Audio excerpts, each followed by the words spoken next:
नमस्कार, आप देख रहे हैं किसान तक चैनल और मैं हूं देवेंद्र त्रिपाठी। दोस्तों, हम सभी ये जानते हैं कि इस साल भारत में मानसून के जाने के बाद उत्तर भारत के पहाड़ों पर अच्छी बर्फ अभी तक नहीं पड़ी है। बर्फबारी हो रही है ज़रूर, और ख़बरों में अक्सर इस थोड़ी बर्फबारी को भी बहुत बड़ा बताया जाता है, लेकिन दरअसल अगर इसको हम पैमाने पर, जो पैमाने हैं,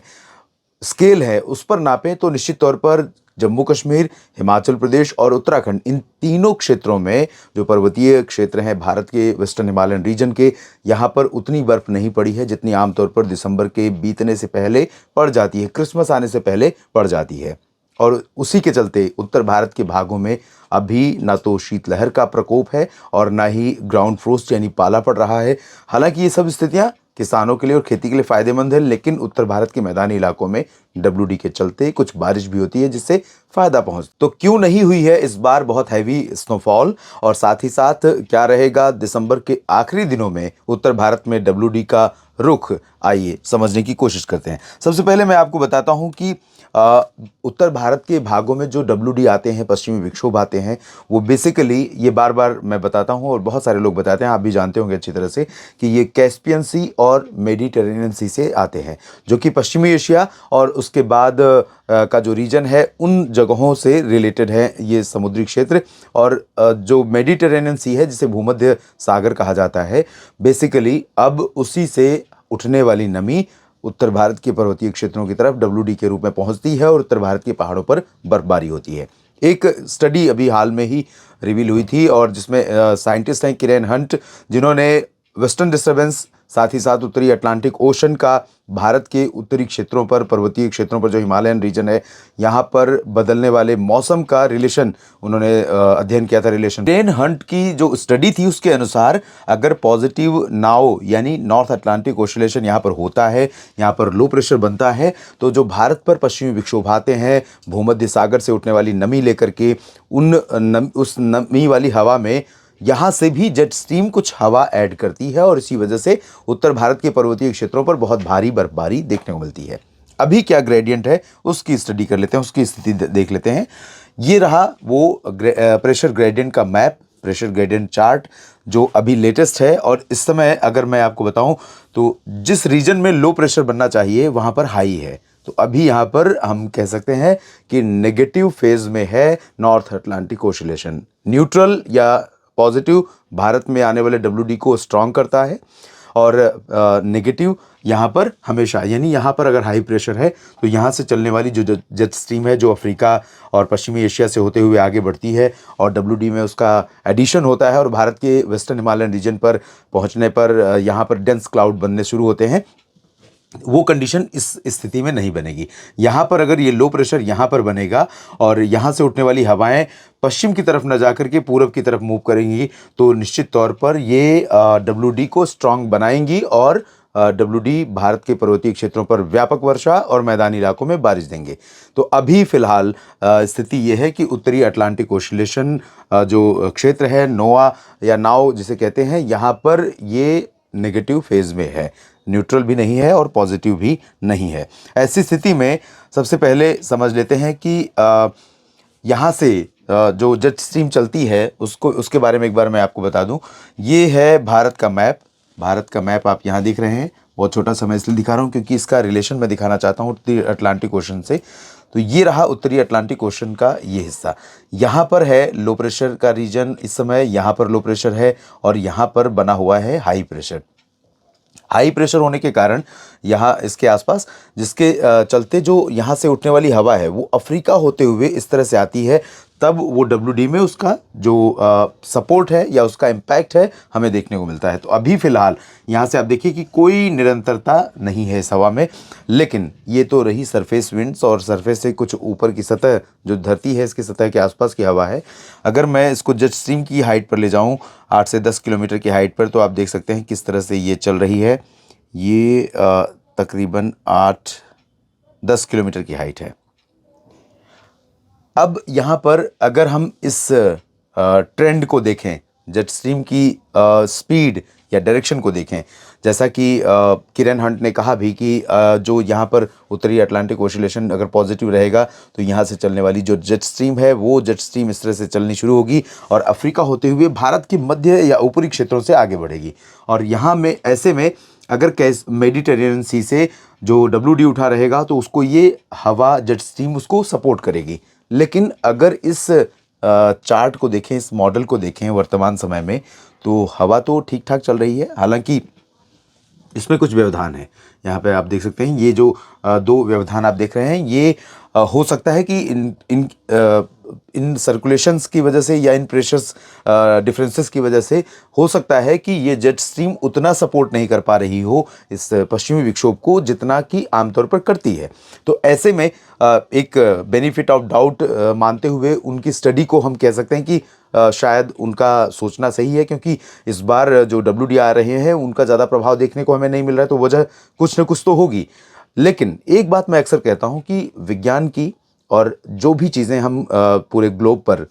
तलाशने की कोशिश करते हैं, एक्सप्लोर करने की कोशिश करते हैं in terms of weather condition, weather forecast और क्लाइमेट, तो कई सारी चीज़ें, खासतौर पर जब फोरकास्ट की बात आती है, अनुमान की बात आती है, तो वहाँ पर एक लिमिटेशन है। नेचर कई बार सारे कैलकुलेशन को फेल कर देता है और कुछ अलग बिहेवियर हमें देखने को मिलता है, और ये हम उसे साइंस में एक्सेप्शन यानी अपवाद के रूप में कह करके उस जो अंतर मौसम में देखने को मिलता है या जो पूर्वानुमान गलत हो जाते हैं उसको हम एक्सेप्शन मानने लगते हैं। लेकिन दरअसल ये है नेचर का एक तरह से बिहेवियर या नेचर की अपनी चाल, नेचर की अपनी जो साइकिल है या जो उसका कह सकते हैं चक्र है वो नेचर का है और उसी के नियंत्रण में है। उसको पूरी तरह से समझ पाना, पूरी तरह से पढ़ पाना संभव नहीं है। तो फिलहाल आपको मैंने दो चीज़ें दिखाई, एक तो यहाँ पर प्रेशर किस तरह का है अभी, और प्रेशर जब ऊपर की तरफ लो होगा तब उस दौरान यहाँ से जेट स्ट्रीम हो सकता है कि हमारे क्षेत्र में आने वाले WD को सपोर्ट करें। और इस समय आपने एक ट्रेंड और देखा होगा कि सर्दियों की देर से शुरुआत हो रही है पिछले कुछ वर्षों से और बाद में आखिर में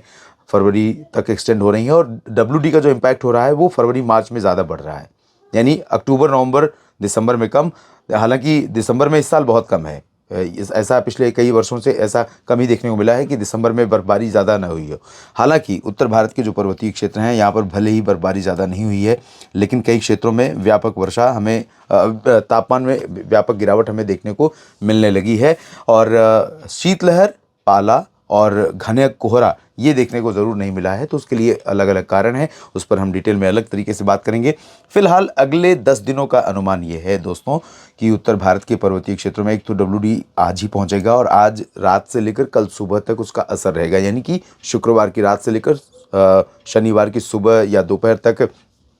उत्तर भारत के पहाड़ों पर असर रहेगा। और इसके चलते जम्मू कश्मीर, हिमाचल प्रदेश और उत्तराखंड के कई क्षेत्रों में ऑन एंड ऑफ थोड़ी बहुत वर्षा या हिमपात होने की संभावना रहेगी। इस दौरान किश्तवाड़ या श्रीनगर, गुलमर्ग, काजीगुंड, पहलगाम समेत तमाम जगहों पर, बड़गाम में और आसपास के इलाकों में,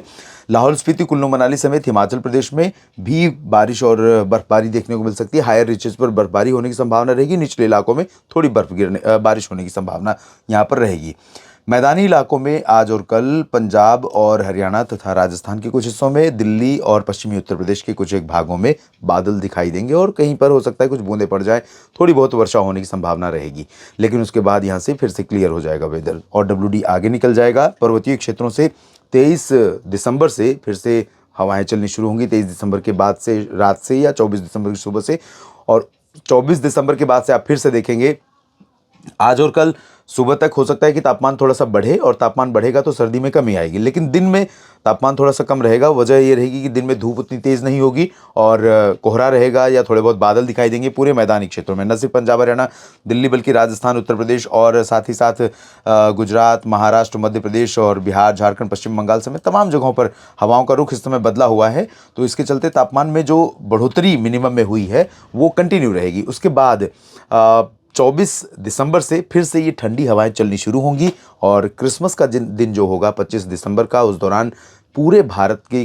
जो क्षेत्र प्रभावित होते हैं ठंडी हवाओं से, गुजरात और मध्य प्रदेश, महाराष्ट्र, उड़ीसा, छत्तीसगढ़ तक, झारखंड, बिहार, पश्चिम बंगाल और उत्तर प्रदेश समेत इन सभी भागों में तापमान में व्यापक गिरावट एक बार फिर से हमें देखने को मिलेगी। लेकिन अभी भी घना कोहरा आज और कल को छोड़ दे तो फिर से साफ हो जाएगा, क्योंकि पश्चिमी हवाएं हमेशा शुष्क होती हैं। शुष्क हवाएं जब तेज चलती हैं तो ये कोहरे को या बादलों को और साथ ही साथ धुंध, कुहासा या प्रदूषण को ठहरने नहीं देती हैं। तो ये जो अच्छी धूप वाली स्थितियां हैं वो 24 और 25 को फिर से आपको देखने को मिलने वाली है। पंजाब से लेकर बिहार तक इन सभी क्षेत्रों में तमाम जगहों पर मौसम साफ होने के कारण तापमान में गिरावट होगी। मौसम ठंडा होगा अच्छा खासा, रात और सुबह में चिलिंग फैक्टर अच्छा रहेगा। और एक चीज़ और यहाँ पर मैं ऐड करना चाहूँगा कि जब उत्तर भारत के पहाड़ों पर बर्फ़ नहीं ज़्यादा पड़ी है, उसके बाद भी अगर सर्दी पड़ रही है या जो उत्तर भारत के पहाड़ों की तरफ से होकर आ रही हवाएं ठंडक दे रही हैं, तो उसके पीछे वजह एक और है। शायद आप भी इस बात को समझते होंगे कि जो भारत का हिमालयी क्षेत्र है, निश्चित तौर पर वो उत्तरी ध्रुव से आने वाली ठंडी हवाओं को तो रोक लेता है, लेकिन जो पाकिस्तान और अफ़गानिस्तान के उत्तरी क्षेत्रों से होकर यूरोपियन कंट्रीज़ की तरफ से जो ठंडी हवाएं आती हैं, उन हवाओं का असर बहुत ज़्यादा होता है, क्योंकि इस समय यूरोपियन कंट्रीज़ में कई जगहों पर काफ़ी अच्छी बर्फ़ पड़ रही है। और ये चीज़ आपने इस इमेज में देखा भी यहाँ पर कि किस तरह से, अगर मैं सरफेस विंड इसको देखूँ और क्लाउड में दिखाऊं, तो ये है हमारा भारत का रीजन और ये रहा यूरोपियन और अफ्रीका का, पश्चिमी एशिया का क्षेत्र, अफ्रीका ये है। तो यहाँ पर अच्छे खासे बादल यहाँ पर पहुँच रहे हैं। तो इन जगहों पर जब बर्फ़ पड़ती है और यहाँ से होकर के हवाएं, ठंडी हवाएं इस तरह से चलनी शुरू होती हैं, तो जो उत्तर भारत का रीजन है ये पूरा अफेक्टेड होता है। तो अभी भारत के ऊपर दिसंबर के आखिर तक बहुत व्यापक वर्षा या बर्फबारी या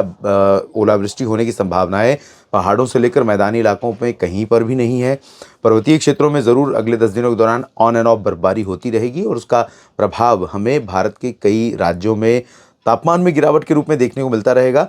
और दिसंबर के आखिर में आते आते हरियाणा में हिसार, सिरसा और आसपास के कुछ हिस्सों में, पंजाब में अमृतसर, तरनतारन, जालंधर, पठानकोट और नीचे के कुछ हिस्सों में, साथ ही साथ राजस्थान में चुरू, सीकर, अलवर और गंगानगर, हनुमानगढ़, इन भागों में कई जगहों पर ग्राउंड फ्रोस्ट यानी पाले की संभावना बन सकती है,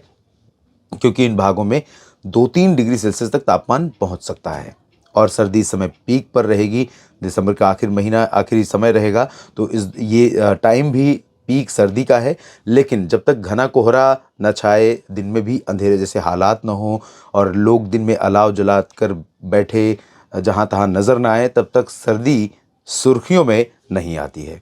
फिलहाल इस वीडियो में इतना ही। आप बने रहिएगा किसान तक चैनल के साथ, जानकारियां मैं आपके साथ शेयर करता रहूंगा। अगर ये वीडियो आपको पसंद आया है तो इसे लाइक जरूर करें। अगर चैनल अभी तक सब्सक्राइब नहीं किया है तो कर लें और नोटिफिकेशन पाने के लिए बेल आइकन भी दबा दें।